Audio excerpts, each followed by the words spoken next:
வணக்கம். இது அக்ஷரம் அக்ஷயம். இன்றைக்கி நாம் பிரவீன் பூர்வாதில் ஹிந்தி சாகித்ய கா சங்ஷிப்த் இத்திஹாஸ் அப்படிங்கிற புத்தகத்தில் இருக்கக்கூடிய 12வது கொஸ்டினான கேள்வியான பக்தி கால் ஹிந்தி சாகித்ய கா ஸ்வர்ண யுக் ஹை இஸ் உக்தி கி விவேச்சனா கீஜியே அது பார்க்க போகிறோம். முதல்ல அந்த கேள்வியை நம்ம புரிஞ்சுக்கணும் இல்லையா? பக்தி கால் ஹிந்தி சாகித்யக்கா ஸ்வர்ண யுக் அப்படின்னா ஒரு பொற்காலம் அப்படின்னு நம்ம தமிழில் சொல்லுவோம். பக்தி கால் அப்படிங்கிறது அந்த 4 கால் விபாஜனில் இருக்கக்கூடிய பக்தி கால் அப்படிங்கிற அந்த பகுதி ஹிந்தி இலக்கியத்தின் பொற்காலம் அப்படின்னு சொல்கிறாங்க. இஸ் உக்திக்கு இப்படி சொல்லப்படக்கூடிய அந்த உக்தி சொல் வழக்கு அதை பற்றி விவேச்சனா கீஜியே அதை பற்றி நீங்கள் அனலைஸ் பண்ணி சொல்லுங்கள் அப்படின்னு சொல்லியிருக்காங்க. प्रस्तावना भारत के इतिहास में गुप्त काल को स्वर्ण काल कहा जाता है. நம்ம இந்தியன் ஹிஸ்ட்ரியில் இந்திய வரலாற்றில் குப்தர்கள் காலத்தை பொற்காலம் அப்படின்னு சொல்லப்படுகிறது. உஸ் கால்மே ஜனதா சுகி தீ அந்த காலத்தில் மக்கள் ரொம்ப சுகமாக இருந்தார்கள், சௌகரியமாக இருந்தாங்க, சந்தோஷமாகவும் இருந்தார்கள். சோரிக்கா பய நஹிதா திருட்டு பயமும் இல்லாமல் இருந்தது. சப்கோ அன்ன மில்தாத்தா எல்லாருக்குமே உணவு கிடைத்தது. தேஷ் சம்பன்னதா தேசம் ரொம்ப செழிப்பாகவும் இருந்தது, திருப்தியாக இருந்தது. इसलिए இतिहासकार गुप्तों के काल को स्वर्ण युग मानते हैं. எனவே ஹிஸ்டாரியன்ஸ் எல்லாரும் வரலாற்று அறிஞர்கள் எல்லாருமே குப்தர்களின் காலத்தை பொற்காலம் அப்படின்னு ஏற்றுக்கொள்கிறார்கள், எண்ணுகிறார்கள், கருதுகிறார்கள். மகர் சாகித்ய के इतिहास में किसी काल को स्वर्ण युग कहने का अर्थ भिन्न है. ஆனால் இந்த இடத்துல லேக்கின் யூஸ் பண்ணிக்கலாம். சாகித்ய के इतिहास में இலக்கிய வரலாற்றில் கிசி கால்கோ ஏதேனும் ஒரு காலத்தை நம்ம ஒரு இலக்கிய வரலாற்றில் ஒரு காலத்தை நம்ம ஸ்வர்ண யுக் பொற்காலம் அப்படின்னு சொல்கிறோம்னா அதனுடைய பொருளே வேறு, அதனுடைய மீனிங்கே வேறு, அர்த்தமே வேறு அப்படின்னு சொல்கிறாங்க. பின்னன்னா வேறு, மாறுபட்டது.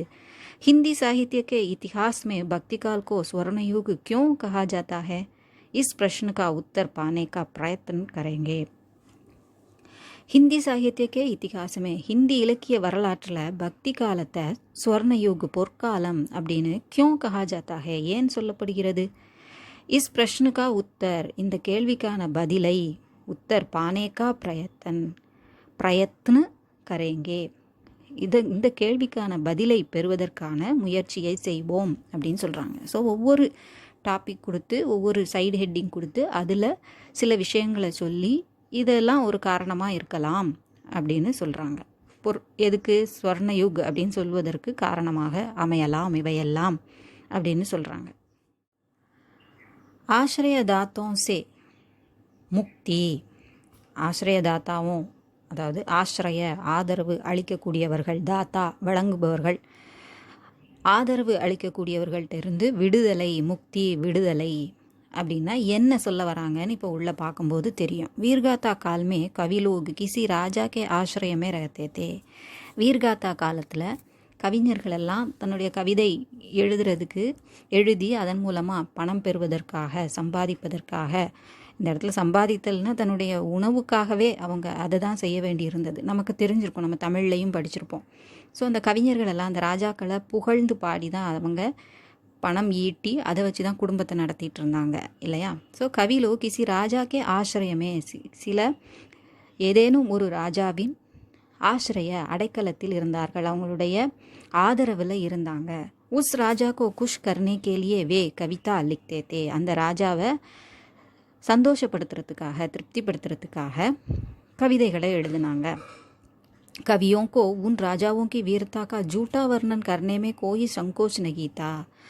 கவிஞர்களுக்கு அந்த ராஜாவை பொய்யாக புகழ்வது, ஜூட்டா வர்ணன் பொய்யான வர்ணனை செய்வது, புகழ்வது, அதில் அவங்களுக்கு கோய் சங்கோச் நகிதா கொஞ்சம் கூட கூச்சமே இல்லாமல் இருந்தது, தயக்கம் இல்லாமல் இருந்தது அப்படின்னு சொல்கிறாங்க. சங்கோச் தயக்கம் இல்லாமல் இருந்தது. ஏன்னா அவங்களுக்கு பணம் கிடைக்கிது, வேறு வழி இல்லை, நல்ல இதாக இருந்தாலும் சரி இல்லாட்டாலும் சரி புகழ்ந்து தான் ஆகணும். நம்ம கூட இப்போ சில காமெடி படங்கள்லாம் பார்த்தோம். அந்த இதிகாசம் ஹிஸ்டாரிக்கல் மூவி ஒன்று இப்போ வந்த காமெடி படத்துலலாம் நம்ம பார்த்துருக்கோம் இல்லையா. ஸோ அந்த மாதிரி தான் இஸ் கால்மே சாகித்ய லங்கடா தா और उसे राजाओं की बैसाखी की ज़रूरत थी. இந்த காலத்தில் எந்த காலத்தில் வீர்காத்தா காலத்தில் சாகித்ய இலக்கியம் வந்து ஒரு லங்கடா முடமாகத்தான் இருந்தது. முடம்னா என்னன்னு தெரியாதவங்களுக்கு நொண்டியாக இருந்தது அப்படின்னு சொல்கிறாங்க.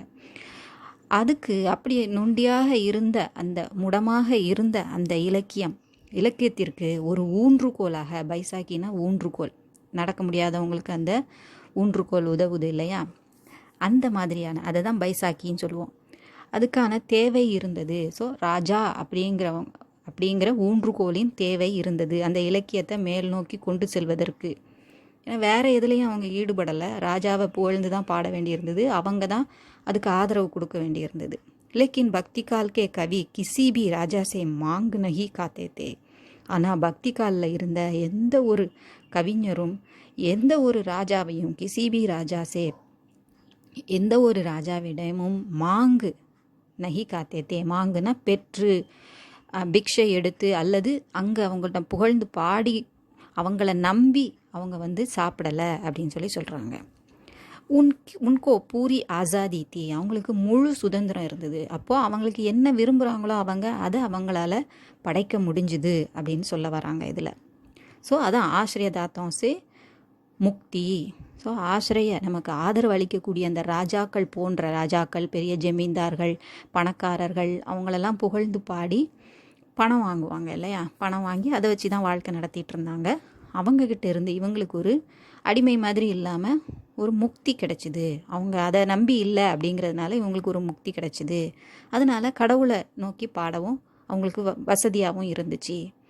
அது போக பல காரணங்கள் இருந்தது. அதை தான் இப்போ ஒவ்வொன்றா நம்ம பார்க்க போகிறோம். பிரமாணிக்கதா, சான்று, அதாவது ப்ரூவ் பண்ணதாக இருந்தது. என்னது பிரமாணிக்கதா? அதுக்கு சர்டிஃபைடாக இருந்தது. என்னதெல்லாம்? வீர்காத்தா கால் கே காவியோं को अप्रमाणिक माना जाता है.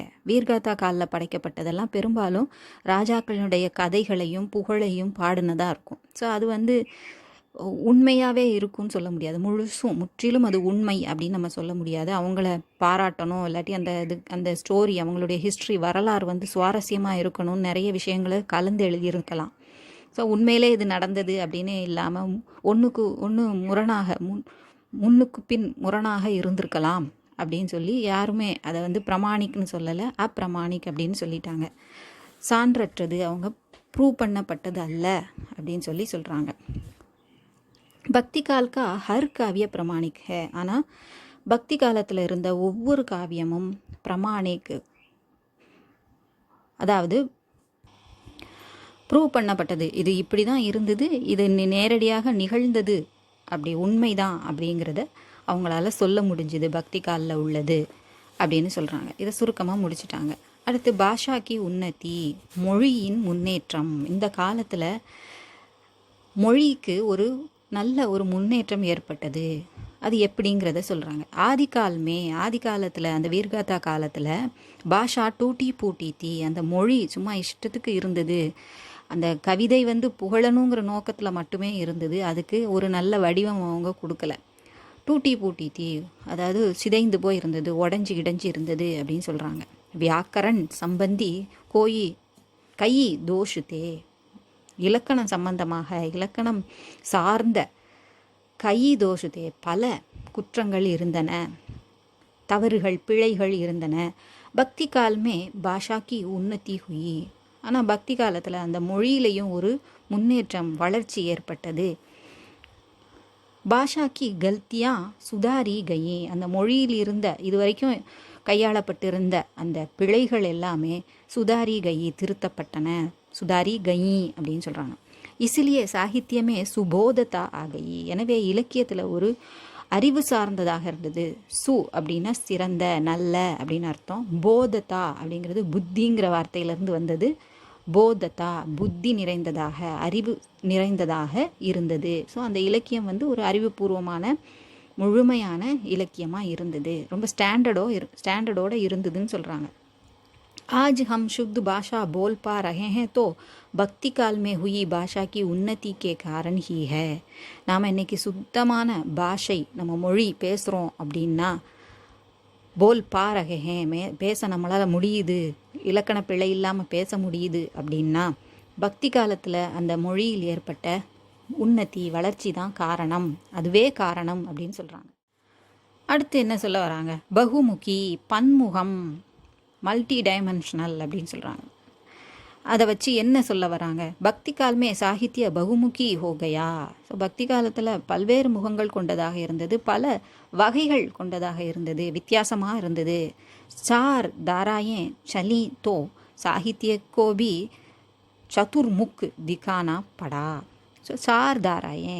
ஸோ பக்தி காலில் ராம் பக்தி, கிருஷ்ண பக்தி, ஞான மார்க், சூஃபி இந்த மாதிரியான இதெல்லாம் இருந்ததுனால பக்தி மார்க்கத்தில் ஞான மார்க்கமும் இருந்தது, பக்தி மார்க்கமும் இருந்தது. அந்த ரெண்டுமே இருந்தது. அதுவும் ரெண்டு கிளையாக பிரிஞ்சு 4 வகை இருந்ததுனால அப்போது அதுக்கு பகுமுகி, பன்முகம் கொண்டது. ஸோ 4 வகை இருந்ததுனால 4 முகம் கொண்டதாக இருந்தது. சதுர்முக் அப்படின்னா 4 முகம். திக்கானா படா காண்பிக்க வேண்டியதாக இருந்தது. ஒவ்வொருத்தருக்கும் ஒவ்வொரு ஸ்டைல் இருக்கும் இல்லையா? இஸ்ஸே சாகித்யமே விபின்னதா ஆகி. எனவே அந்த இலக்கியத்தில் விபின்னதா ரொம்ப பல்வேறு தரப்பட்ட பல தரப்பட்ட விஷயங்கள் கையாளப்பட்டு இருந்தன. इसी विभिन्नता के कारण ही किसी भी भाषा का साहित्य जिंदा रहता है. இப்படி பல்வேறு விஷயங்களை கையாளுறதுனால தான் எந்த ஒரு மொழியில் இருக்கக்கூடிய இலக்கியமும் ஜிந்தா ரஹதா ஹே உயிருடன் இருக்கும் அப்படிங்கிறத சொல்கிறாங்க, இருக்கிறது அப்படின்னு சொல்கிறாங்க. ஸோ எல்லாத்துக்குமே இந்த மாதிரி பல விஷயங்களை இந்த பக்திக்கால் அந்த மொழியின் வளர்ச்சிக்காக, இலக்கியத்தின் வளர்ச்சிக்காக பாடுபட்டது, தன்னுடைய அர்ப்பணிப்பை கொடுத்தது, பங்களிப்பை கொடுத்தது அப்படிங்கிறதுனால தான் இது சொர்ணயுகுன்னு நம்ம சொல்கிறோம். ஸோ இந்த மாதிரி ஒவ்வொரு விஷயமும் பார்த்துக்கிட்டே வரோம்.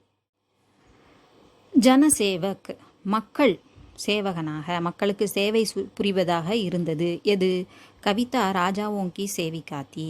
கவிதை ராஜாவுக்கு சேவை செய்யக்கூடியதாக இருந்தது, பணிப்பெண்ணாக திகழ்ந்தது. ராஜ்மஹலோமே பந்துத்தி, ஆரம்ப காலத்தில் அப்படி இருந்தது. அரண்மனையிலேயே அடைந்து கிடந்தது. ஏன்னா அங்கே கவிஞர்கள் கூடியிருப்பாங்க, அங்கே உள்ள மக்கள் ராஜா அரண்மனையில் இருக்கக்கூடியவங்க மட்டும்தான் கேட்பாங்க. சாதாரண மக்களால் அதெல்லாம் கேட்கக்கூட முடியாது. கபீர்னே ஜனதா கி பாஷாமே கவிதா லிகி. கபீர் வந்தார், பக்தி காலில் என்ன செஞ்சார்? மக்கள் மொழியிலேயே, மக்கள் பேசக்கூடிய அந்த மொழியிலேயே, அதுக்காக இலக்கண பிழை இருக்குதுன்னு சொல்ல முடியாது, மக்களுக்கு புரிகிற மாதிரியான மொழியில் கவிதை எழுதினார். ஆம் ஜனதா சாகித்யக்கு ருச்சி லேனே லகி. அதனால் பொதுமக்கள், ஆம் ஜனதா பொதுமக்கள் இலக்கியத்தின் ருச்சி, அதனுடைய ருச்சியை அனுபவிக்க தொடங்கினர் அப்படின்னு சொல்கிறாங்க. ஜனதா அப்படிங்கிறது பெண்பால், அதனால்தான் லேனே லகி அப்படின்னு கொடுத்துருக்கு. மக்கள், அரசாங்கம், சர்க்கார், அப்புறம் புலிஸ், இது எல்லாமே பெண்பால்ங்கிறதுனால தான் லேனே லகி அப்படின்னு இதில் கொடுக்கப்பட்டிருக்கு. இஸ்தர சாகித்ய ஜனதாக்கா சேவக்கு ஹோகையா. கடைசியில் அது என்ன ஆச்சு? ராஜாவின் பணிப்பெண்ணாக திகழ்ந்த அந்த கவிதைகள்லாம் என்ன ஆச்சு? அந்த இலக்கியமே என்ன ஆச்சு? மக்களின் சேவக்கு, பணியாளாக மாறியது, வேலைக்காரனாக மாறியது. ஜனதாக்கோ அச்சூதா சோடுகர் சாகித்ய பகுத் கால் தக்கு சல் நகி சக்தா. இந்த மக்களை அச்சூதா, அது தொடாமல், சூனா அப்படின்னா தொடுதல், அச்சூதா தொடப்படாமல், மக்களால் தொடப்படாமல் எந்த ஒரு இலக்கியமும் பகுகால் நீண்ட காலத்திற்கு, ரொம்ப காலத்துக்கு, சல் நகி சக்தா நடக்க முடியாது. எப்படியும் அது மக்களுடைய அறிமுகம் இல்லாமல், அதன் பக்கம் போகாமல் அது வாழவே முடியாது, ரொம்ப நாள் போக முடியாது அப்படின்னு சொல்லியிருக்கு. அலங்காரோங்கா பிரயோக். அலங்கார் அப்படின்னா அணி இலக்கணம். அணி இலக்கணத்தை நிறைய உபயோகப்படுத்தினாங்க. பிரயோகனா உபயோகப்படுத்துறது, பிரயோகப்படுத்துறது. வீர்காத்தா काल से लेकर भक्ति काल के समय तक आकर भाषा சுவ்யவஸ்தித் ஹோகையே. வீர்காத்தா காலில் தொடங்கிய, அதில் அந்த கால மாற்றம் வரக்கூடிய அந்த நேரத்தில் செல்கர் அங்கேருந்து பக்தி காலக்கே சமயத்தக்கு, பக்தி காலத்தின் காலம் வரை சேரும்போது மொழி எப்படி இருந்தது? சுவியவஸ்தித். வியவஸ்தித்னா ஒரு கட்டுப்பாட்டோட, அதாவது ஏற்பாட்டோட, நல்ல அமைப்போட கட்டமைப்போட இருந்தது அப்படின்னு சொல்லியிருக்காங்க. அப்போ சுவிவஸ்தித் நல்ல கட்டமைப்போட ஆகிவிட்டது. ஸோ இலக்கணம் அந்த பிழைகள்லாம் நீக்குனாங்கன்னு சொன்னாங்க இல்லையா. इसलिए भक्ति काल के साहित्य में अलंकारों का भरमार प्रयोग हुआ. வீர்காத்தாலேயே கொஞ்சம் கொஞ்சம் இருந்தது அப்படின்னாலும் வர வர வர வர இங்கே வந்து பக்தி காலுக்கு வரும்போது அலங்கார் அணி இலக்கணம் அணி அப்படிங்கிறது மிகவும் அதிகமாக பர்மார் நிரப்பிட்டாங்க அணி இலக்கணத்தினால அப்படின்னு சொல்லி சொல்கிறாங்க. इसलिए பாட்டக் சாகித்ய பிரேமி பந்தே கயே. அதனால் பாட்டக்கு அந்த வாசகர்கள் அந்த கவிதைகளை வாசிக்கக்கூடியவங்க சாகித்ய பிரேமி இலக்கிய காதலர்களாக பந்தே கயே ஆகிய விட்டார்கள் அப்படின்னு சொல்கிறாங்க. சௌந்தர்ய அழகு कला सौंदर्य और भाव सौंदर्य दोनों गुण साहित्य के लिए वांछित है. ஸோ கலை அழகு மற்றும் பாவ் சௌந்தர்ய அதனால் நமக்கு கிடைக்கக்கூடிய அர்த்து நம்ம கவிதையில் நமக்கு சொல்லக்கூடிய பொருள் எடுத்து சொல்லக்கூடிய விஷயம் அது இரண்டுமே மிக அழகாக இருக்க வேண்டும். அந்த அழகு அப்படிங்கிற அந்த இலக்கணம் இரண்டு குணமும் சாகித்ய கேள்வியே ஒரு இலக்கியத்திற்கு வாஞ்சித்துகே தேவையானது நம்ம இன்றியமையாததுன்னு கூட நம்ம சொல்லுவோம். வாஞ்சித்து வாஞ்சு அப்படின்னா விருப்பம், வாஞ்சித்து விரும்பத்தக்கதாக இருந்தது தேவையாக இருந்தது. பக்தி கால் கி ரச்சனாவோமே ஏ தோனோ விசேஷதாயே மில்தி ஹே. பக்தி கால் படைப்பை நம்ம பார்த்தோம்னா இந்த இரண்டினுடைய சிறப்புகளையும் நம்ம பார்க்க முடியும். இந்த இரண்டு சிறப்புகளும் மில்தி ஹே நம்ம காண கிடைக்கிறது. சூர்கே பிரேம் வர்ணன் பால் லீலா வர்ணன் தில்கோ ஆனந்த் தேனே வாழகே. சூர்தாஸால் எழுதப்பட்ட ஒவ்வொரு பதிலையும் ஒவ்வொரு விஷயங்கள்லையும் பிரேம் வர்ணன் காதல் வர்ணனை அப்புறம் பால் லீலா குழந்தை பருவத்தில் அந்த கிருஷ்ண லீலை அதையெல்லாம் வந்து அவங்க வர்ணனை செய்யும்போது அது நம்மளுடைய இதயத்திற்கு ஆனந்தத்தை அளிப்பதாக இருக்கிறது. அதுக்கு காரணமாக இந்த அழகு வர்ணனையெல்லாம் உதவுது. அந்த அழகு வர்ணனைக்கு நமக்கு அலங்கார் உதவுது. போன இதில் சொன்ன மாதிரி தான் நீதி போதனைகள் நமக்கு அளிக்கப்பட்டன. நீதி அறிவுறுத்தப்படுதல். सौंदर्य की ही नहीं நீதி கா நிரூபன் பி சாகித்ய கா ஹி குண் ஹே. வெறும் அழகு மட்டுமல்ல நீதியை நமக்கு நிரூபிப்பது கூட நமக்கு வழங்குவது கூட இலக்கியத்தின் குணமாகும். கபீர்னே சஹி கலத் கா ஞான் தியா. கபீர் நமக்கு நல்லது கெட்டது அப்படிங்கிறதுக்கான அறிவு போது புத்தி ஞான் அதனால அறிவு அந்த புத்தியை நமக்கு தந்தார். तुलसी ने रामचरित मानस में आदर्श समाज का चित्रण करके लोगों को मार्गदर्शन दिया.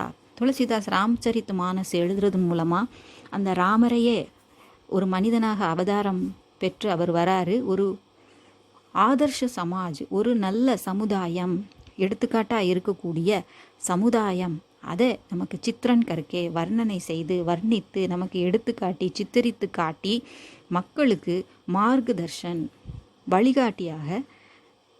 வழிகாட்டுதலை நமக்கு தந்தார் அப்படின்னு இதில் சொல்லியிருக்காங்க.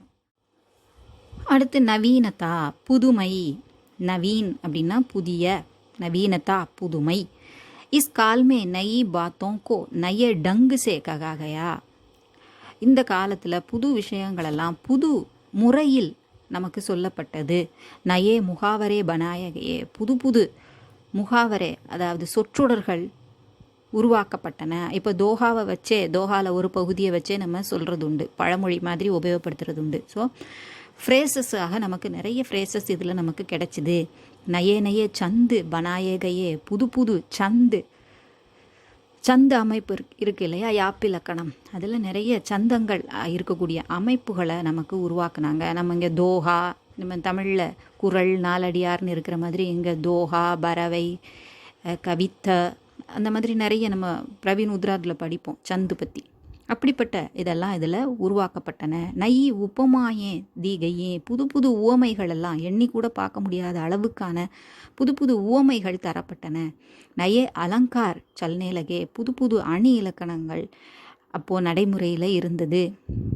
ஆஜ் ஹம் ஜோ பாத்தேன் படுத்தே ஹேன் உஸ்கா மூல் ढूंढेंगे तो பக்தி கால் மே பாஜாயேங்கே. நம்ம இப்போ படிக்கக்கூடிய ஒவ்வொரு சந்து அலங்காரில் படிக்கக்கூடிய ஒவ்வொரு விஷயத்தினுடைய வேர் அடித்தளத்தை நம்ம தேடினோம் என்றால் டூண்டேங்கே தோ தேடினோம் என்றால் அது பக்தி காலில் தான் பெற முடியும். மே பா ஜாயேங்கே நம்ம அதை தேடி போனோம்னா அது பக்தி காலுக்கு கொண்டு போய் தான் விடும். அங்கே தான் நமக்கு அது கிடைக்கும். அதனுடைய வேர் எங்கன்னு தேடினோம்னா அங்கே தான் இருக்கும் அப்படின்னு சொல்கிறாங்க. பக்தி கால் கா சாகித்ய சிர் நவீன் ஹே. பக்தி காலத்தில் இருக்கக்கூடிய இலக்கியங்கள் சிர் அப்படின்னா நீண்ட காலத்திற்கு, நவீன் ஹே புதியதாகவே தான் இருக்கும் அப்படின்னு சொல்கிறாங்க. ராகாத்மகதா இசையமைப்போட இருக்கக்கூடியது. சாகித்ய கே சாத் சங்கீத் மில் ஜாத்தா ஹே தோ வஹ் அமர் ஹோ ஜாத்தா ஹே. இலக்கியத்தோட இசையும் இணைந்தது என்றால் அது அழியாத ஒன்றாக ஆகிவிடுகிறது. அமர், மர்னா இரத்தல், அமர்னா இரவா புகழை பெறுகிறது. ஜப் கீத் காயா ஜாத்தா ஹே தப் ஹமாரே தில் கா ஃபூல் கில் உட்டுதா ஹே. ஒரு பாடல் பாடப்படும் போது நமது மனம் என்னும் மலர் என்ன செய்யுது, பூக்கிறது. கில் உட்டுதாக மலர்கிறது, அப்படியே கிளர்ச்சி அடைகிறது. பக்தி காலமே கானே யோகிய கை பதிலிக்கே கயே. பக்தி காலத்தில் பாடத்தகுந்த அதை கேய அப்படின்னு நம்ம சொல்லுவோம். கானே யோகிய அப்படிங்கிறதுக்கு கேயன்னு ஒரு வார்த்தையும் உண்டு. எங்கேயாவது கேயன்னு பார்த்துருந்தீங்கன்னா அது இந்த அர்த்தத்தை தான் தருது. கானே யோகிய பாடத்தகுந்த பல பது எழுதப்பட்டன, சந்தங்கள் எழுதப்பட்டன, செய்யுள்கள் எழுதப்பட்டன. கவி ஸ்வயம் காத்தே பீத்தே. கவிஞர்கள் கூட அதை எழுதுறவங்க கூட அவங்க பாடியே அதை சொல்றதுண்டு அப்படின்னு சொல்கிறாங்க. ஸ்வயம் காத்தே பீத்தே பாடவும் செய்தார்கள். யஹ்பாத் ஆஜ் பி பாயி ஜாத்திகே. அதை இப்போவும் நம்ம பார்க்க முடியுது. ஏன்னா நம்ம தோகையை கூட ராகத்தோட பாட்டாக நம்ம நிறைய கேட்க முடியுது. ஃபில்மோं के गाने प्रसिद्ध हो जाते हैं. இப்போது ஃபில்மோக்கே கானே அதாவது திரைப்படங்களினுடைய பாடல்கள் ரொம்ப ஃபேமஸாக ஆயிடுது. பக்தி கால் கே கேய பதோங்கா பரிவர்த்தித் ரூப் ஹி சினிமா கே கானே ஹே. பக்தி காலில் இருந்த கேய பது பாடப்பட்ட அந்த பாடல்கள், பாடத்தகுந்த அந்த செய்யுள்களினுடைய பரிவர்த்தித் ரூபு மாறுபட்ட உருவமே சினிமாக்கே கானே ஹே. இந்த சினிமாவில் இப்போ நம்ம பாடக்கூடிய பாடல்கள் அப்படின்னு சொல்கிறாங்க. இதனுடைய சந்தங்கள், இசையமைப்பு எல்லாம் ஏற்கனவே இருக்கக்கூடியதான். அதை கொஞ்சம் மாற்றி மாடிஃபை பண்ணி நம்ம ரீமிக்ஸ்ன்னு கூட சொல்லிக்கலாம். இப்போ சொல்கிற மாதிரி பண்ணி தான் இப்போ பாடிட்டு இருக்கிறாங்க. மாறுபட்ட ஒரு வடிவம் தான் அப்படின்னு இதில் சொல்லியிருக்காங்க. ஆஜ் பி கவி சம்மேளன்மே கவி காக்கர் ஹி அப்னி ரச்சனா சுனாத்தே ஹே. இப்போ கூட கவி சம்மேளன், கவிஞர்களுடைய மாநாடு நடக்கும்போது, கூட்டம், கவிஞர்களின் கூட்டம் நடக்கும்போது கவிஞர்கள் அந்த கவிதையை பாடிதான் தன்னுடைய படைப்புகளை காண்பிக்கிறார்கள். சுனாத்தே ஹே கேட்க வைக்கிறார்கள். எஹ் பக்தி காலின் சாகித்ய கா பிரபாவ் ஹி ஹே. இது பக்தி காலத்தில் இருந்த இலக்கியங்களின் தாக்கம்தான், பிரபாவ் ஹி ஹே அதனுடைய எஃபெக்ட் தான் அப்படின்னு சொல்கிறாங்க. உபசங்ஹார் முடிவுரை. பக்தி காலீன் கி ரச்சனாயே அபி தக் நவீன் ஹே. இது ஏற்கனவே சொன்ன விஷயந்தான். உபசங்ஹாரம் வரும்போது எல்லாத்தையும் கலெக்ட் பண்ணி கொஞ்சம் சொல்கிறது உண்டு இல்லையா. ஸோ பக்தி காலத்தினுடைய படைப்புகள் இப்போ கூட புதுமையாகத்தான் இருக்கிறது, புதியதாகத்தான் இருக்குது. உன் ரச்சனாவோங்கோ பூரி தரகு படுப்பானா பி முஷ்கில் ஹே. அப்போ இருந்த படைப்புகளை முழுமையாக படித்து முடிப்பது கூட கடினம்தான் அப்படின்னு சொல்கிறாங்க. பாஷா கி ஆஜ் கி உன்னதி கி நீவ் பக்தி கால்மே ஹி சிப்பி ஹே. இப்போ மொழியினுடைய இன்றைய வளர்ச்சி என்னுடைய வேர், மொழியின் இன்றைய கால வளர்ச்சியின் வேர் எங்கே இருக்குன்னு பார்த்தோன்னா பக்தி காலத்தில் தான் சிப்பி ஹே மறைந்திருக்கிறது. உஸ் சமயக்கே கீத் ஆஜ் பி மந்திரோமே சத் சங்கோமே காயே ஜாத்தே ஹே. அந்த சமயத்தில் இருந்த பாடல்கள் தான் இப்போ கூட கோயில்கள்லையும், மந்திரோமே கோயில்களையும், சத் சங்கோமே அந்த பஜனை கூட்டங்கள்லையும் गाए जाते हैं பாடப்படுகின்றன. उस काल की रचनाओं में साहित्य की हर विशेषता पाई जाती है. அந்த காலத்தில் இருந்த படைப்புகளில் இலக்கியத்தின் ஹர் விசேஷதாயே ஒவ்வொரு விஷயமும் எல்லா விஷயத்தினுடைய அந்த ஸ்பெஷாலிட்டியும் சிறப்புகளும் பெறப்படுகிறது. பாயி ஜாத்தி ஹே காணப்படுகிறது, பெறப்படுகிறது. பாத்கே சாகித்ய கேலியே வகு சாகித்ய பிரேரக் ரஹா. அதன் பிறகு வந்த பாதுகே சாகித்ய பிறகு வந்த இலக்கியங்களுக்காக அது அந்த சாகித்ய அந்த பழைய சாகித்யங்கள் பக்தி காலத்தில் இருந்தக்கூடிய இலக்கியங்கள் படைப்புகள் எல்லாமே பிரேரக் ஒரு தூண்டுகோலாக அமைந்தது. इन कारणों से हम भक्ति काल को हिंदी साहित्य का स्वर्ण युग मानते हैं. இந்த காரணங்களால் தான் இவை ப்ளூரலில் இருக்குது, இந்தங்கிறது ப்ளூரலில் இருக்குது. காரணம் சே ஹம் பக்தி கால் கோ நாம் அந்த பக்தி காலத்தை ஹிந்தி சாகித்யக்கா ஹிந்தி இலக்கியத்தின் ஸ்வர்ண யுக் பொற்காலம் அப்படின்னு நம்ம கருதுகிறோம் அப்படின்னு சொல்லி முடிக்கிறாங்க. இது உங்களுக்கு உபயோகமாக இருந்திருக்கும்னு நினைக்கிறேன். ஈஸியாக தான் இருக்குது. பிடிச்சிருந்தா லைக் பண்ணுங்கள், ஷேர் பண்ணுங்கள், சப்ஸ்கிரைப் பண்ணுங்கள். சப்ஸ்கிரைப் பண்ண எல்லாருக்கும் நன்றி. நன்றி, வணக்கம், தன்யவாத்.